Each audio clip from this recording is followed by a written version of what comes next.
Buenos días a todos. Estamos en el videochat sobre artritis, un videochat que coincide en una semana donde hay muchas celebraciones alrededor de la artritis. De hecho, el día 12 de octubre, por tanto, ayer era el Día Mundial de la Artritis y además el día 15 de octubre es el Día Nacional de la Artritis Idiopática Juvenil, todo alrededor de los jóvenes y la artritis. Por tanto, hoy, en medio de esos 12 y del 15, celebramos un videochat con Jordi Antón, en el cual saludamos. Hola, ¿qué tal, Jordi? Hola, buenos días a todos. Buenos días. Jordi Antón es presidente de la Sociedad Española de Reumatología Pediátrica. Él es médico, es especialista en pediatría, es doctor en medicina por la Universidad de Barcelona.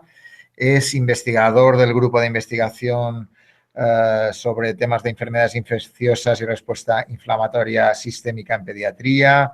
Es coordinador de la línea sobre respuesta inflamatoria sistémica en la edad pediátrica y es reumatólogo del servicio de pediatría del Hospital Sant Joan de Déu d'Esplugues, ¿no? Y por tanto, Granada-Barcelona nos unimos para este videochat con la presidencia de la Sociedad Española de Reumatología Pediátrica de fondo y con una persona con la cual ya son varias las colaboraciones que hemos tenido, lo cual agradezco, ¿no?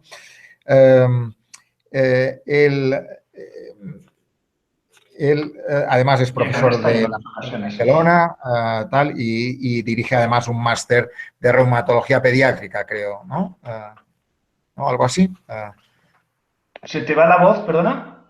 No, digo que además eres director, tu aspectos docentes con la Universidad de Barcelona, hablaba, ¿no? Sí, tenemos un máster en reumatología pediátrica avalado por la Sociedad Española de Reumatología Pediátrica y sigue el programa de formación europeo, sí. Muy bien, pues por tanto tenemos la persona perfecta para poder esclarecer dudas en el ámbito de la artritis idiopática juvenil. Tenemos muchas preguntas que nos han enviado nuestros pacientes y en primer lugar preguntan qué es la AIJ, qué es la artritis idiopática juvenil. Es una enfermedad crónica y hablan de si los niños pueden tener reuma, entre comillas. Pues sí, es una de las primeras cosas que incluso sorprenden a las familias, ¿no? Los niños pueden tener enfermedades reumáticas. Afortunadamente no es tan frecuente como en los adultos, pero existen. La artritis idiopática juvenil es la más frecuente. Durante años se conocía como artritis crónica juvenil por los europeos o artritis reumatoide juvenil y hace unos cuantos años intentamos acordar una clasificación común que está siempre en revisión, pero básicamente lo que agrupa es todas aquellas enfermedades reumáticas que cursan con inflamación articular que no tienen una causa infecciosa o no se asocian a otra enfermedad, ¿no? Hay diferentes subtipos y para que os hagáis una idea, si existen las enfermedades reumáticas, su incidencia es 1 por cada 1000 niños, lo que hace que sea aproximadamente similar a la de la diabetes infantil, y todo el mundo sabe que los niños pueden tener diabetes, pero desafortunadamente no todo el mundo sabe que los niños pueden tener artritis. Es una enfermedad crónica, es cierto. 1 de cada 1000, has dicho. 1 de cada 1000 niños.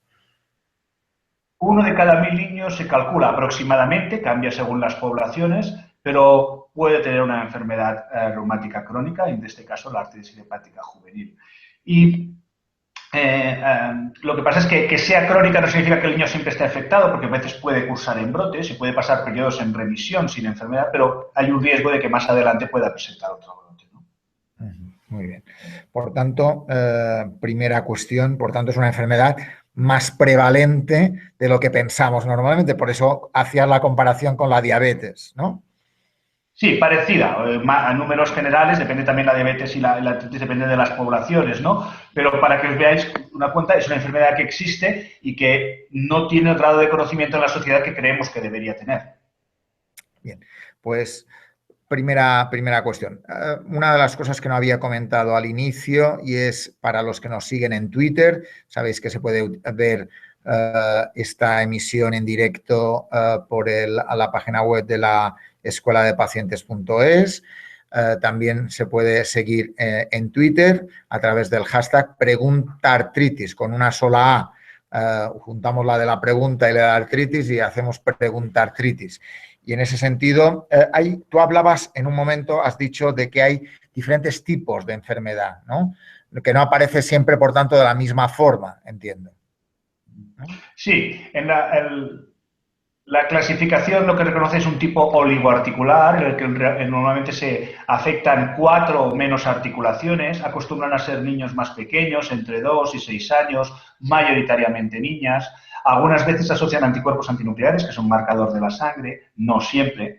Y lo que teóricamente es la forma más benigna, porque afectan menos articulaciones, en un 50 o en un 25 o 30% puede acompañarse de inflamación de la cámara anterior del ojo, lo que conocemos como uveitis, que es una complicación que hay que vigilar porque tiene evidentemente puede tener secuelas, ¿no? Este sería el subtipo más habitual, la forma oligoarticular. Después hay otra que es la forma poliarticular, que dependiendo si tiene otro marcador, que es el factor reumatoide, es un 5% cuando es positivo y que es verdaderamente como una artritis reumatoide del adulto, pero inicia en la infancia. Y después la poliarticular negativo. Y después hay otra que tiene unas características diferentes, que es la forma sistémica, en la que el paciente, aparte de inflamación articular, tiene fiebre, tiene una aparición de unas lesiones cutáneas, un exantema, puede tener inflamación de los ganglios, una pericarditis, inflamación alrededor del corazón o del pulmón, y es un tipo muy diferente y con mayor gravedad. Estos pacientes acaban casi siempre ingresando en el hospital hasta su diagnóstico. Otro subtipo sería el de entesitis relacionada con artritis, que en un gran tanto por ciento ya de mayores desarrolla lo que se conoce como espondiloartropatía, que es otro del grupo de las enfermedades en los adultos, ¿no? Y tú has dicho que en alguna de los tipos más en niñas que en niños, ¿no? Porque hay una de las preguntas que en la forma... Sí, perdón. En la forma particular es más frecuente en niñas. En general, en las enfermedades reumáticas infantiles hay una mayor proporción de niñas, excepto en la forma entesitis relacionada con artritis, que al igual que la espondiloartropatía en adulto, es más frecuente en niños, sobre todo adolescentes varones, ¿no? Pero globalmente, la forma oligoarticular, la forma factor reumatoide, poliarticular factor reumatoide positivo o poliarticular factor reumatoide negativo son más frecuentes en niñas que en niños. ¿Y las artritis en estos niños y niñas es muy incapacitante? Preguntan. Es difícil de contestar esa pregunta. Depende mucho del tiempo que haya pasado hasta el diagnóstico y de si se ha conseguido poner el paciente en remisión. Es decir, hace unos años estos pacientes sí que estaban muy afectados, con limitaciones importantes. Hay pacientes que han llegado a la edad adulta con limitaciones e incapacidades. Por suerte, en los últimos años, con un reconocimiento más precoz, un diagnóstico, un manejo en unidades especializadas y la aparición de nuevos fármacos, el pronóstico ha mejorado notablemente. Ha mejorado hasta el punto de que algunos de nuestros pacientes en la consulta hacen deportes de competición. O sea, hacen vida completamente normal, excepto de que necesitan sus controles, necesitan su medicación para poder llevar una vida normal. Pero aparte de eso, pueden hacer excursiones, pueden hacer deporte como sus amigos. Evidentemente, esto generalizando, ¿no? Hay casos que son más severos, con más difícil control, que a veces la calidad de vida puede verse limitada, ¿no? Pero el pronóstico en 20, 30 años ha cambiado de la noche al día totalmente. Yo creo que el mensaje es muy positivo, sobre todo para aquellas familias que nos estén escuchando que han tenido un diagnóstico reciente. Evidentemente hay que hacer un seguimiento, hay que estar encima. Es una enfermedad crónica, pero no significa que el niño no podrá llevar una vida normal prácticamente con toda seguridad. Perfecto. Por tanto, los avances han sido muy importantes en ese sentido, como planteas, y por tanto hay una vía de buena calidad de vida en una gran parte de estos niños o jóvenes, ¿no? Sí. O sea, para que os hagáis una idea, en nuestra serie en el hospital, con más de 2.000 pacientes, pero activos en este momento con más de 650, no tenemos ningún paciente, por ejemplo, que vaya con silla de ruedas ni con muletas. O sea, el pronóstico ha sido así, es actualmente así de bueno. O hace años nuestros compañeros de rehabilitación, en el hospital teníamos una piscina donde los niños con agua caliente los bañábamos para antes de hacer rehabilitación y hacer ejercicio. Eso hace 15 o 20 años la eliminamos porque no es necesario en estos momentos. Es decir, que ha cambiado mucho, por tanto, a positivo ha cambiado mucho, ¿no? Yéndonos al tratamiento, ¿no? Tenemos varias preguntas hablando, que nos han enviado nuestros pacientes, hablando del tratamiento. plantean, por tanto, en esa mejora, tal como planteas, asegura que los tratamientos han tenido una influencia importante. Y plantean, ¿tiene tratamiento? ¿Cómo se trata? Y hablan incluso, preguntas sobre los fármacos modernos, ¿no? Que de alguna forma, supongo, sí ayudarán al tratamiento. El tratamiento variará un poco, como hemos dicho, es un grupo de enfermedades bajo una denominación común, ¿no? Dependiendo del subtipo, el tratamiento es diferente. Pero básicamente, lo que hacemos es, si es una articulación monoarticular, normalmente lo que hacemos es poner un antiinflamatorio en esta articulación, el antiinflamatorio como son los corticoides. Si es una forma con más de una articulación, normalmente lo que hacemos es iniciar el metotrexato, es un fármaco muy seguro, que llevamos más de 30, 35 años utilizando, que se da desde niños pequeños hasta niños más mayores, a una dosis pequeñas, que hacen de inmunomodulación, que modifican el sistema, que disminuyen la intensidad y el número de los episodios. Y después, en los últimos años, han aparecido lo que decimos fármacos biológicos, que lo que hacen es ir directamente a aquellas moléculas implicadas en la inflamación a nivel articular para intentar disminuirlo, ¿no? En algún otro subtipo, como el tipo de fármaco biológico, dependerá un poco también del subtipo, de si hay afectación ocular, si es una forma sistémica, pero estos son los grandes rasgos del tratamiento actual, ¿no? Y en el tratamiento es tan importante estos tratamientos como el diagnóstico precoz y el cumplimiento. Esto es importante. Es decir, tratamiento sí, es decir, que hemos visto que hay los antiinflamatorios, sean locales o más generalizados, y sería y el hecho de los biológicos como un elemento que también pueden ayudar a este bloque de tratamiento. En aquellos casos más severos es el paso siguiente, pero el tratamiento siempre tiene que ser escalonado, o sea, no tenemos que matar moscas a cañonazos, sino que en función del estado del paciente, el número de articulaciones, la respuesta al tratamiento, tendremos que ir planteando el tratamiento.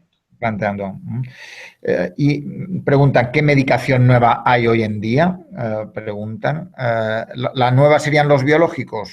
Pero los biológicos llevamos ya unos cuantos años utilizándolos. Se han ido desarrollando nuevos fármacos y lo que tenemos de los fármacos biológicos es aparición de nuevos, fármacos que actúan sobre la anti-TNF, fármacos que actúan sobre la interleuquina 6, fármacos que actúan sobre la antiinterleuquina 1. Son diferentes estas moléculas en la inflamación y dependiendo de la forma de artritis se actúa sobre ellos, ¿no? Lo que hay es nuevos estudios que amplían y que demuestran que su efectividad en niños es así. Pensar que, como en muchas otras ramas de la medicina, primero se desarrollan los fármacos en modelos animales, después se desarrollan en personas, se comprueban en adultos y después se validan su utilidad y su seguridad en niños, ¿no? Pues todos de los últimos años se están validando muchos tratamientos en niños de esta familia de biológicos. Pero aparte hay otras familias de fármacos que se están desarrollando para el manejo de la artritis que todavía no están autorizados, pero que es posible que en los próximos años tengamos nuevas herramientas terapéuticas que añadir. Vale, por tanto, buenas noticias. De todas formas, dos cosas que hay que dar claras, y es una, que el tratamiento es en escalera, diríamos, que primero los básicos y luego ya veríamos cuáles serían en función del número de articulaciones afectadas y el número de la afectación global de la persona. Y dos, el tema de la importancia del seguimiento y el cumplimiento, ¿no? Serían los claves para poder hablar de un tratamiento adecuado, ¿no? Esto es así y es importante, porque nosotros trabajamos con niños y adolescentes y un problema que vemos muchas veces es que los adolescentes ya por definición, al llegar a esta etapa de la vida, pues piensan, bueno, yo estoy bien, no hace falta tratamiento, lo suspenden y hay un problema de cumplimiento. Entonces, es importante en las consultas reforzar, asegurar, mantener un diálogo abierto con estos chavales para intentar explicar su enfermedad, que la entiendan y que entiendan la importancia del cumplimiento. Es un clásico entre los médicos. Una de las principales causas de fallo terapéutico es la falta de cumplimiento, ¿no? Y por tanto ahí hay que hacer, por tanto, esa idea del seguimiento, del cumplimiento, de hablar como un elemento fundamental. Tenemos alguna pregunta sobre el tema, hablábamos de la continuidad y hay gente que pregunta, ¿es malo tomar antirreumáticos continuamente? Nos preguntan.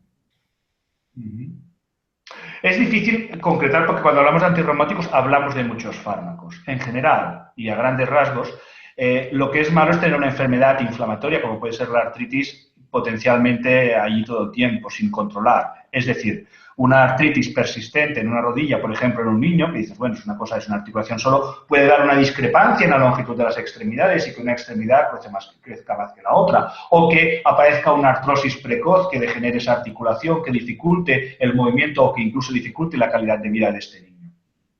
O una uveitis en el ojo no controlada puede dar secuelas y pérdidas de visión importantes que incluso pueden llevar a la ceguera. O sea, ese es el problema. Normalmente, cuando los profesionales recomendamos un fármaco, son fármacos que ya han sido aprobados por los regulatorios, por la Agencia Europea del Medicamento, por la Agencia Española del Medicamento. Son fármacos que se ha probado su eficacia y su seguridad y que la relación coste-beneficio, desde luego, compensa. Los fármacos que tenemos hoy día son muy seguros. Evidentemente hay que hacer controles, dependiendo del fármaco hay que hacer un tipo de controles u otro y normalmente no vemos ningún problema ni ninguna secuela. Y cuando los vemos son normalmente fenómenos reversibles que se suspende el tratamiento y desaparecen los efectos secundarios. Por ejemplo, el más común, el más seguro, el metotrexate que utilizamos desde hace mucho tiempo, en algunos pacientes cuando llevan tiempo puede dar un discreto aumento de los enzimas hepáticos, un poco de inflamación. Es un efecto que ya se sabe que es completamente reversible, suspendemos unos cuantos días la dosis y la función hepática vuelve a la completa normalidad.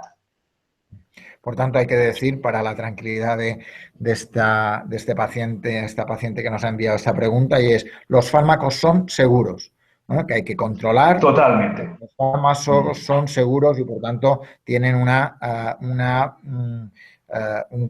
controles previos, ¿no? Y, además, se controla la medicación, cualquiera que sea, para ver los efectos y para ver si, en ese caso, hay efectos secundarios, ¿no? Exacto. De todas formas, tenemos una pregunta alrededor de los antiinflamatorios no esteroideos, si pueden producir problemas de corazón o problemas circulatorios y si en ese sentido hay hay que hacer un seguimiento más estricto.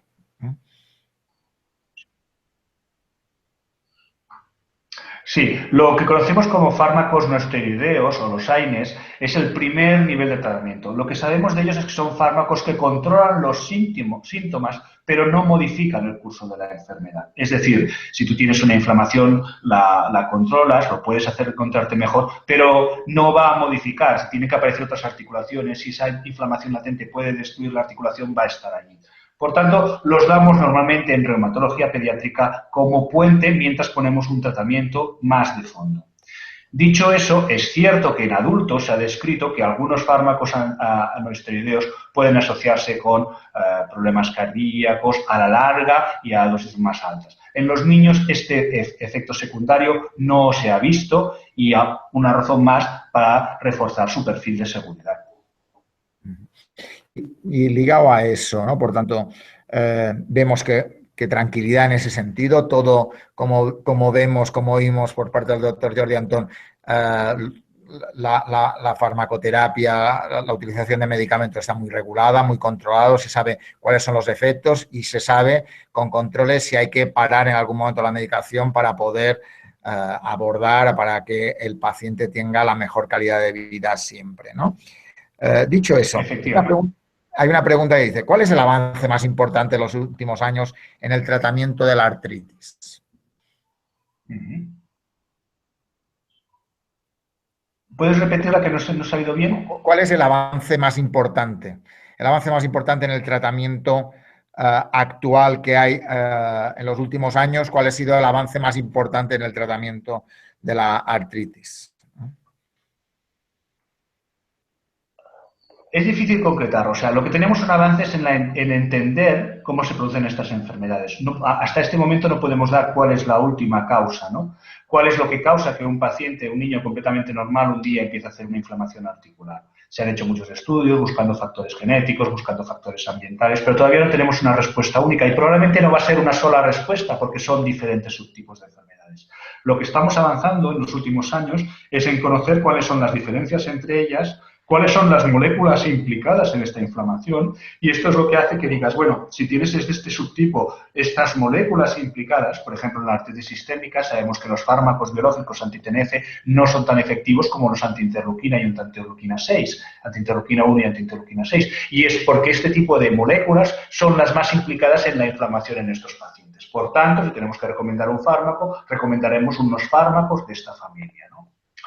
Aparte de eso, lo que estamos aprendiendo también mucho es a valorar, a puntuar estas pacientes, no simplemente decir cómo está usted, tiene una articulación inflamada o no, sino con encuestas validadas a nivel internacional, poder validar la actividad y la calidad de vida de estos pacientes, de manera que podamos hacer un seguimiento y una modificación terapéutica si es necesario. Estos serían los grandes rasgos.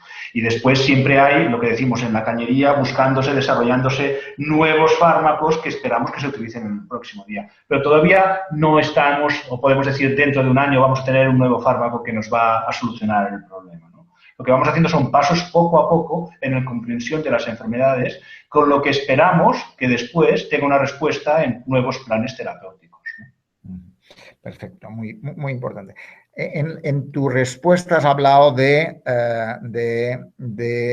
diagnóstico. Antes habías hablado del diagnóstico precoz como un elemento muy importante y también has comentado ahora el hecho de carga genética, hereditario. ¿Podríamos explicarnos un poco alrededor del diagnóstico, los factores que pueden afectar a ese diagnóstico? Es decir, cómo se diagnostica, cuándo hay que hacerlo, el hecho del diagnóstico precoz como un elemento y el hecho de si es hereditario lo de tener artritis, como nos preguntan.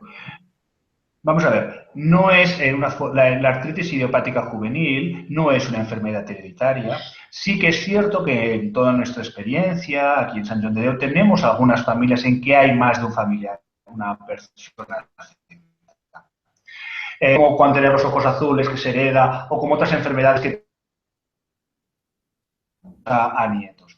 Lo que sí sabemos es que algunas familias tienen una mayor propensión a tener trastornos autoinmunes. Es decir, en aquellas familias en que a lo mejor hay una madre que tiene un trastorno del tiroides, una tía que tiene una diabetes tipo 1, una hermana de la madre que tiene un lupus. Estas familias que compran, digamos, más números en la lotería de la autoinmunidad, en que hay más propensión a tener enfermedades autoinmunes, tienen más riesgo de tener algún niño con una enfermedad, con una IJ, o de otras enfermedades autoinmunes. Pero no es una cosa aislada que podamos decir, si lo tiene la niña, lo va a tener sus hijos, o si lo tiene un hijo, lo va a tener el siguiente, ¿no? Normalmente, el hecho de tener un hijo con enfermedad, con una IJ, no significa que los hermanos lo puedan tener. Como en medicina, nunca se puede decir al 100%, pero el 99,9% de posibilidades es que si tú tienes un hijo con una IJ, no vayas a tener otro con una IJ. Por lo que respecta al diagnóstico precoz, sí, es importante. A veces los niños se quejan de que les duele una articulación, pero a veces, sobre todo los más pequeños, simplemente es una cuestión de rigidez. Son niños que los padres te explican que se levantan rígidos de la cama, que no saltan corriendo, sino que primero están como poco a poco, o que cojean, o que hasta el cabo de una horita no empiezan a ir más sueltos y a moverse más normal. A veces son esos simplemente los síntomas que se notan. A veces son que tienen dificultades para estirar un codo o los padres al correr notan que arrastra un pie. Esos pueden ser los síntomas, ¿no?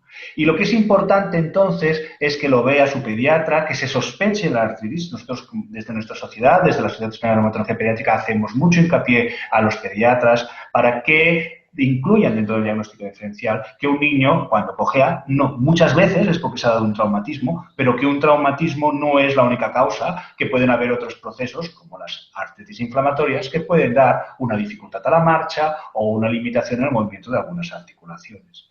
Y una vez tienes esa sospecha, el diagnóstico precoz, el llegar a una unidad donde te puedan manejar con experiencia, es muy importante. Los niños no son adultos en pequeño, los niños tienen que ser vistos por equipos de pediatras especializados o conjuntamente con reumatólogos también especializados en niños que tengan la experiencia y que puedan decir el niño este tiene esta enfermedad y tiene que seguir este tratamiento. Para que nos hagamos una idea, un niño con una artritis puede decir y puede acabar dando como secuela lo que decíamos, una diferencia en la longitud de extremidades. Una pierna te crezca más que la otra. En cambio, un adulto, cuando se le inflama una articulación, el adulto ya ha acabado de crecer. Eso no va a pasar. O un niño con tratamiento, no solo hay que vigilar al niño, sino que hay que tener en cuenta que tiene un calendario vacunal, que está yendo a la escuela, que tiene un riesgo de enfermedades típicas de su edad que tienen un manejo específico. No es lo mismo las enfermedades que puede tener un adulto, las enfermedades infecciosas que las que puede tener un niño, ¿no? Perfecto. De todas formas, por tanto, tenemos claro esos aspectos tanto de que no es tener un hermano, un hijo con AIJ, no, prácticamente seguro que no va a haber, no va a ser el hermano, por tanto, eso es un elemento importante. Hemos hablado de los elementos que la importancia de que cualquier síntoma puede ser consultado con el pediatra para poder valorar qué tipo de abordaje habría que hacerlo, ¿no? En ese sentido, hay preocupaciones diversas de algunos de nuestros pacientes. Alguno dice, tema de vida diaria. Antes comentaba el doctor Jordi que hay deportistas o gente que hace deporte, ¿no? Pero ¿cuál es la vida diaria que puede tener un niño con AIJ? Depende del momento en su enfermedad en que esté. Evidentemente, al diagnóstico está limitado. Son niños que cuando se levantan están rígidos, si es un tobillo, si es una rodilla, que son las articulaciones más frecuentemente afectadas, o es una muñeca, tiene dificultades para moverla al principio del día o después de un periodo de reposo. Y hasta que no se ponga un tratamiento, pues no va a mejorar. Este tratamiento a veces es rápido, si hacemos una infiltración, bajamos la inflamación localmente, tendremos una respuesta habitualmente en 24 o 48 horas, pero esta respuesta es temporal. Lo que tenemos que poner es un tratamiento de fondo que normalmente tarda un tiempo en hacer efecto. El tratamiento de fondo puede durar entre 2 o 3 meses hasta que veamos su efecto. El 70% de los pacientes con un tratamiento de fondo entrarán en lo que llamamos en remisión, es decir, el paciente estará bien, llevará una vida normal. En otros pacientes en que esto no se ha alcanzado, habrá que añadir otros tratamientos o hacer modificaciones para conseguirlo ponerlo en remisión. Una vez esté el paciente en remisión, si se ha hecho un diagnóstico de un tratamiento precoz, la articulación no ha sufrido, no tendrá erosiones, no tendrá lesiones en el cartílago, podrá llevar una vida normal simplemente poniéndose su medicación. Y ahí es lo que intentamos siempre en nuestras consultas. Ese tratamiento, cuando lo ponemos, lo vamos a dejar meses y a veces años, es cierto. En algún momento se va a intentar suspender. Algunos de los pacientes van a presentar otro brote y habrá que reiniciarlo. Otros pacientes van a entrar en remisiones prolongadas de meses o años hasta el siguiente brote y algunos nos hacen un solo brote y no vuelven a hacer nunca más, ¿eh? O lo hacen después de 5 o 7 años. Eso es muy variable. Pero en el sentido de que la respuesta y la mejoría dependerá un poquito también del número de articulaciones afectadas o del subtipo de artritis. Los pacientes con formas sistémicas, con fiebre, prostrados, pues evidentemente van a tardar más recuperarse que el niño que tiene una sola articulación, que se infiltra, que se pone un tratamiento de fondo y que ya está completamente bien al día siguiente y que empieza a correr como cualquier otro niño. Muy bien. También pregunta, otro de nuestros pacientes pregunta, ¿una artritis de joven es una artritis de mayor? No he oído bien la pregunta. ¿Una artritis de joven, perdón? ¿Es una artritis de mayor? Es decir, las formas de artritis de mayor, cuando llegas a mayor, si tú tienes una artritis de joven es una IJ, y cuando llegues a adulto te continuarás teniendo una artritis idiopática juvenil. No tendrás una artritis reumatoide ni tendrás una espondiloartropatía. Lo que tú tienes es una AIJ que ha llegado a la edad adulta. Si la pregunta es sobre si un paciente con artritis en la infancia continuará teniendo artritis de la edad adulta, pues depende. Hay diferentes series que muestran que un 30% aproximadamente de pacientes dejan de tener brotes cuando llegan a la edad adulta, pero son resultados discordantes. Hay series hechas en los 50, en los 60, hay series hechas en los años 80, 90, 2000, con periodos de seguimiento amplios. Y lo que vemos y lo que se intuye es que aquellos pacientes con los tratamientos efectivos que tenemos en la actualidad probablemente entrarán en mayor remisión cuando lleguen a la edad adulta. Que no es lo mismo ahora los pacientes que estamos viendo que llevan 15 años con tratamiento y que entran en remisión cuando llegan a la edad adulta, que aquellos pacientes en los que no teníamos prácticamente herramientas terapéuticas hace 40 o 50 años, en los que la gran mayoría llegaban a la edad adulta con limitaciones, con secuelas y con más o menos actividad de la enfermedad, ¿no? Nuestro objetivo es tener a los pacientes sin actividad de la enfermedad, tenerlos lo que llamamos en remisión, Primero con tratamiento y después remisión sin tratamiento. Este sería nuestro gran objetivo, ¿no? Muy bien. Por tanto, y una siguiente pregunta alrededor también de este bloque. Dieta y enfermedades reumáticas. ¿Hay alguna relación en los factores asociados a la enfermedad? La dieta, dice, ¿influye la dieta en el desarrollo de la enfermedad? Así es la pregunta que nos han enviado.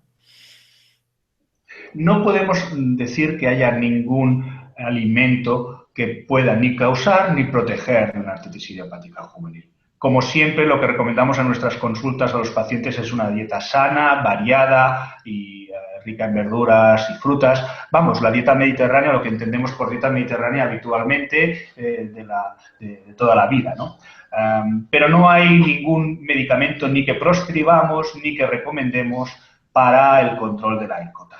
Cierto es que puede haber, como en toda enfermedad, que uno tenga una artritis idiopática juvenil y tenga una alergia o tenga una intolerancia. Y en este sentido, entre los pacientes con AIJ, es cierto que vemos, como comentábamos antes, mayor incidencia de enfermedades autoinmunes. Y tenemos, por ejemplo, que la incidencia entre los pacientes con AIJ de diabetes es un poco más alta que la incidencia normal en la población de diabetes. O que la incidencia a trastornos del tiroides es un poco más alta entre los pacientes con AIJ que en la población normal. Eso hace que descartemos, siempre que tengamos el diagnóstico del paciente con AIJ, estas enfermedades. También descartamos la celiaquía, la intolerancia al gluten. Esta celiaquía también es más frecuente en nuestros pacientes con AIJ que en la población general. No significa que todos los pacientes con AIJ tengan una celiaquía, pero puede haber un subgrupo de pacientes que tengan una celiaquía y que, por tanto, estos pacientes tendrán que hacer una dieta exenta de gluten. Esta sería así como una gran recomendación. No se ha visto ningún problema con la leche, ni con derivados lácteos tampoco. Y como en resumen, simplemente diría una alimentación sana, variada, normal. Bien, por tanto, los consejos de la dieta, una dieta equilibrada, sana y normal, una dieta mediterránea, sería lo adecuado para cualquier niño de edades en ese sentido, pero vamos, básicamente... De hecho, sería adecuado para todos, pero... Efectivamente. ¿Algún consejo más? ¿Algún consejo más alrededor de los estilos de vida, alrededor de la actividad física que hemos dicho? Un niño con AIJ puede hacer una actividad física importante. De hecho, creo que te he ido a comentar algunas veces de tener algunos atletas, buenos deportistas, ¿no? Por tanto, ¿algún consejo alrededor del ejercicio físico que pueda ser de interés? Es muy importante adaptarse al estado del niño. Evidentemente, si el niño está con brote, no podrá hacer la misma actividad física que sus compañeros y habrá que limitarse. Eso no significa que no pueda participar en las actividades de educación física. Es decir, si es un niño que tiene una rodilla, pues podrá hacer todos los ejercicios que se hacen con los brazos, lanzar pelotas, etc. Si es un niño que tiene una afectación de un codo, eso no le va a poder dificultar el correr. O sea, pensamos que los niños con una IJ, el hecho de tener una IJ no significa que automáticamente haya que excluirlos, segregarlos de las actividades de educación física de su escuela. Como mínimo. Eso es cierto que implica que el profesor tiene que conocer la enfermedad, los padres tienen que ser capaces de explicársela, los profesionales tienen que hacerle llegar la información y esa información hay que adaptarla al niño y al momento que está. No es que tengamos que ser personal trainers o hacer un programa individualizado, pero sí saber que si el niño un día tiene un brote no podrá hacer un ejercicio normal. O que si es un niño que desgraciadamente ha costado, aunque sean pocos, controlar y que ha tenido alguna secuela, pues a lo mejor habrá que adaptarlo. Pero si el niño está en remisión, es un niño que se ha controlado bien la enfermedad, que no tiene lesiones articulares, ese niño puede hacer actividades completamente normal. Y sí, es cierto, tenemos niñas que hacen gimnasia de competición, niños que hacen natación, que es un excelente deporte para las personas con afectación de las articulaciones, porque la natación es un ejercicio en el que no estás cargando el peso sobre las articulaciones y tenemos niños que son excelentes nadadores. Por tanto, ya oyen ustedes, excelentes nadadores, gimnastas, cada uno en función de su ritmo. Igual que tenemos en la población normal, excelentes nadadores, gimnastas, una persona con AIJ, con artritis idiopática juvenil, puede ser un buen deportista. Por tanto, si puede ser un buen deportista, es bueno que hagan deporte. En general, siempre teniendo en cuenta las circunstancias en cada momento que pueda tener ese chico o esta chica, ¿no? Por tanto, Yo creo que esos comentarios son muy buenos. Hemos visto la escala del tratamiento, hemos visto la importancia del diagnóstico precoz, hemos visto la importancia de la visita al pediatra en cuanto a cualquier momento, hemos visto la importancia de una dieta mediterránea que puede ayudar a todo ese proceso. ¿Algún consejo más que podríamos dar? ¿Algún elemento más que podríamos dar alrededor de cualquier paciente que nos oye, cualquier familiar, cualquier joven o adolescente que lo oye o lo verá en YouTube, porque este vídeo se podrá ver en YouTube luego? ¿Qué consejo le podríamos decir? Por tanto, yo me voy con esa idea de que uno puede tener buena calidad de vida y, por tanto, con un buen tratamiento, buen consejo, buen seguimiento, cumplimiento, creo que tenemos mucho avanzado, ¿no? Yo creo que ese es un buen resumen. Yo creo que se basa en la comunicación. Yo creo que la época en que los médicos estábamos en un pedestal, los pacientes decíamos ha pasado, estamos en el siglo XXI. Lo que tiene que haber es una comunicación entre el paciente, el médico, en este caso los niños, sus padres, sus familiares y con nosotros, ¿no? Y entonces diseñar un programa de tratamiento, seguirlo, acordar unas visitas, acordar un tratamiento. Los profesionales tienen que estar disponibles. Si el paciente en algún momento hace un brote, hay que volver a hacer una valoración, ajustarlos, ver cómo se puede adaptar, cómo mejora de los tratamientos. Utilizar herramientas que ya tenemos para hacer una valoración de la actividad, del daño articular. Y yo creo que ese es el mensaje fundamental, o sea, es un mensaje positivo. La artritis hoy día en los niños puede ser una enfermedad que puede ponerse bajo control y que permite llevar una vida en la mayoría de los casos. Desafortunadamente, no todo es tan fácil. Hay casos en que son más resistentes, que precisan múltiples tratamientos, pero en la mayoría de los pacientes el mensaje es positivo. Ligado a eso, hay muchas valoraciones positivas del trabajo que hace la Escuela de Pacientes para trabajar, como este videochat de hoy con el doctor Jordi Antón. Hay gente que plantea cómo contactar con la escuela, que por tanto les diríamos que pueden, a través de la página web www.escueladepacientes.es, pueden enviarnos mensajes. Hay un blog en el ámbito de la artritis que también pueden enviar mensajes a través con algún comentario en ese blog. Pero el doctor Jordi Antón ha colaborado con esta escuela de pacientes, con nuestra escuela de pacientes, y un poco él sabe qué ha hecho la escuela y qué podría hacer o qué deberían hacer escuelas de pacientes, como en este caso la escuela de pacientes de la Junta de Andalucía. Yo creo que es muy importante acudir a fuentes donde se dé una información lo más fidedigna posible. Sabemos que hoy día, con el acceso a los medios, a la comunicación, Internet, hay mucha información. Y a veces nos llegan las familias asustadas. ¿No? Es que mi hijo tiene una artritis y siempre se pone lo peor y la información que se da es la más catastrófica, ¿no? Pues bien, hay sitios donde se puede acudir a una información, hay asociaciones de pacientes donde puedes encontrar a familias como la tuya, donde la información que se da es validada, es científica, es seria. Hay iniciativas como la Escuela de Pacientes que hoy estamos viendo, nos acerca a las familias, nos facilita llegar a muchos a la vez y que nos permite educar a la población y también recibir las inquietudes de la población, porque nosotros también es importante como profesionales recibir esas inquietudes. Desde luego, la escuela es un ejemplo. En nuestra página web de la Sociedad Española de Reumatología Pediátrica también hay una área específica para los padres donde se hacen vídeos formativos, donde hay educación y donde se pueden incluso hacernos llegar preguntas. O sea, cualquier iniciativa del uso de las redes sociales, de las nuevas tecnologías que nos acerque, está bienvenida. Y desde luego, aquellas con más experiencia siempre aportan un plus de confianza y de tranquilidad a las familias, ¿no? Porque a veces, desgraciadamente, pasa eso. La gente consulta Internet, se queda en lo más terrorífico y con informaciones que a veces no son ni reales, ¿no? Por tanto, la necesidad de buscar buenas fuentes de información. Hemos dicho, la Sociedad Española de Reumatología Pediátrica tiene una página web con un apartado para padres y madres.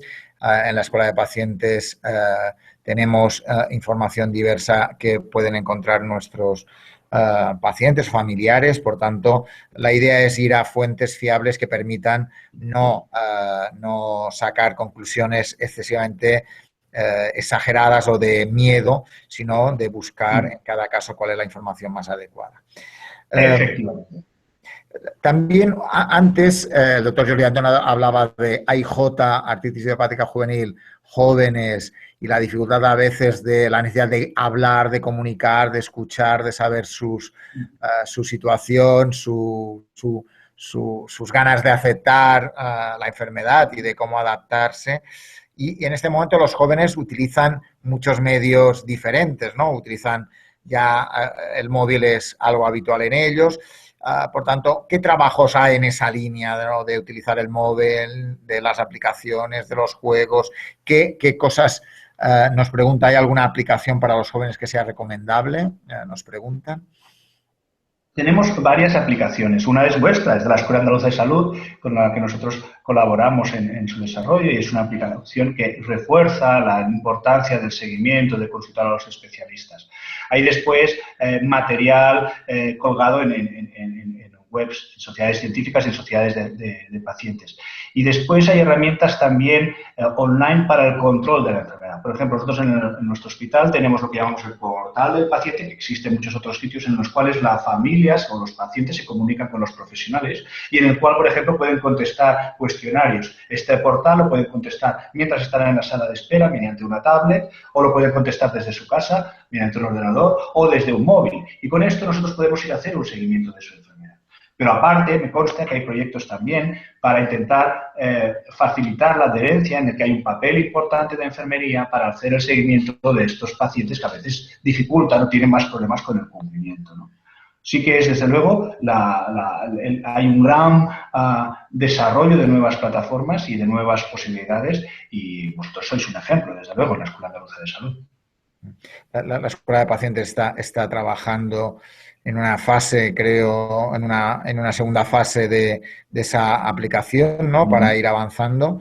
Y yo creo que en ese sentido, yo creo que pensar en nuevos medios es importante también para que los jóvenes y adolescentes se logren el éxito, porque eso, ¿no?, y las nuevas tecnologías pueden ayudar a ese éxito que es fundamental para mejorar su calidad de vida, básicamente, ¿no? Tenemos una última pregunta y es alrededor de... Efectivamente. Hemos hablado de la Escuela de Pacientes, como en este caso la Escuela de Pacientes. Hemos visto el papel de las sociedades científicas, como el papel de la sociedad que preside el doctor Jordi Antón, con la Sociedad Española de Reumatología Pediátrica. ¿Qué aportan las asociaciones de enfermos reumatológicos? Hemos tenido un seguimiento activo en el videochat a través de Twitter por parte de la Federación Española de Lupus, que aprovecho para saludarles. Por tanto, ¿qué aportan las asociaciones de pacientes a ese apoyo, ayuda a normalizar, a desestigmatizar, a darle normalidad y ayudar a la mejora y al cumplimiento de estos jóvenes y adolescentes?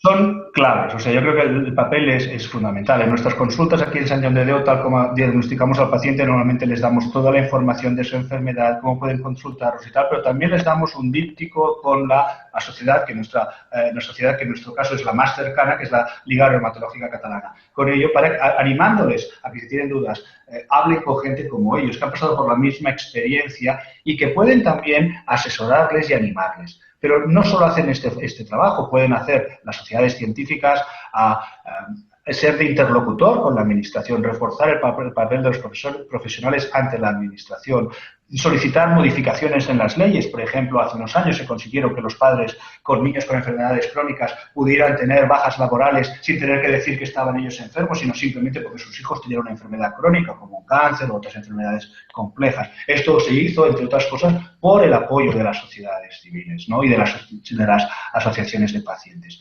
Pero es que hoy día, para cualquier ensayo clínico desde la Agencia Europea del Medicamento, una de las cosas que se pide es que haya una implicación, y ahora ya va a ser como un rango. No solo son los laboratorios los que van a hacer un ensayo clínico junto con profesionales médicos, sino que va a ser necesario que haya una valoración, una participación de las sociedades de pacientes en la que hagan llegar su punto de vista, en la que digan cuál es lo que está correcto, qué es lo que no, qué es lo que los pacientes en realidad quieren, ¿no? Porque a veces hay pequeñas variaciones y no estamos todos entendiendo lo que es lo mismo. Y lo que es importante es lo que los pacientes quieren y necesitan saber. Y esto quien los mejor lo saben son los pacientes agrupados en estas sociedades.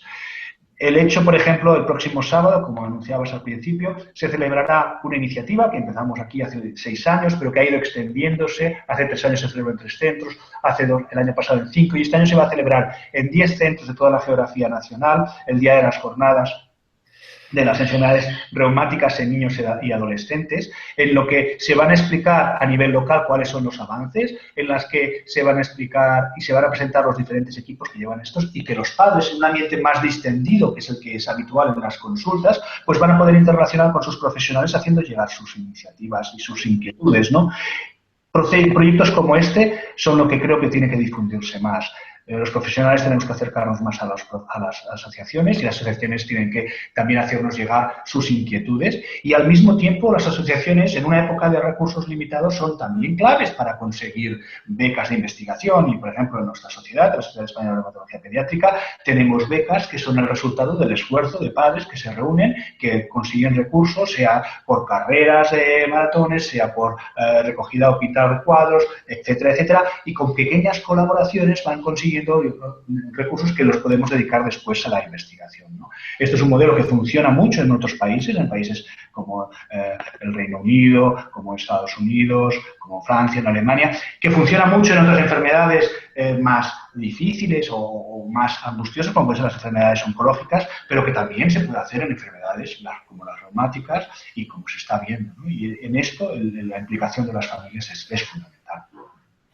Pues como ven, me ha gustado mucho esta aproximación al papel de las asociaciones de pacientes, que por tanto el panorama en los últimos años se ha abierto. En otros países lo hacen desde hace años, pero que es una línea importante de apoyo, de complementar la información recibida, de aportar la valoración de los pacientes a los resultados obtenidos en investigaciones, o de apoyar investigaciones a través de diversas vías, ¿no? Por tanto, yo creo que el papel de los pacientes, el papel de las escuelas de pacientes, el papel de las nuevas tecnologías, como hemos visto en este apartado, el papel de nuestra APP que se llama Artrimedia, puede ser de ayuda para los pacientes y para el futuro de los mismos. No sé si yo creo que hemos hecho un repaso desde qué es la artritis, cómo se diagnostica, cómo se trata y qué consejos hay que seguir para tener una buena calidad de vida, a nuevas tecnologías y papel de pacientes. No sé si algún comentario añadido para terminar este videochat. No, simplemente agradeceros a vosotros una iniciativa como esta. Es algo increíble, y por mi parte es un honor poder participar en este videochat.